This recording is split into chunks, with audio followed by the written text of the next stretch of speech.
So guys, on this video I'm going to show you how to remove your phone number from your Facebook app, from your Facebook account.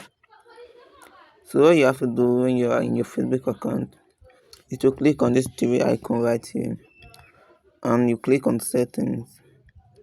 Setting your privacy, and then you click on settings again, and it's going to take you to this place where it says account center. So you click on account center, and you are going to enter personal details right here. I'm going to take you to your personal details where it says contact information, date of birth, which you can change your phone number and date of birth right here. So just click on this. So if you want to remove the phone number, you can just click on the number you want and just press delete, and click on this, press delete.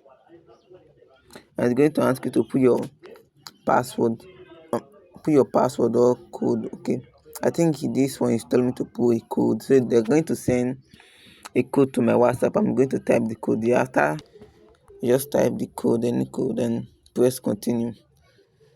So after pressing continue, your phone number is successfully deactivated, which means this number won't be working again. So that is how to remove phone number from your Facebook account.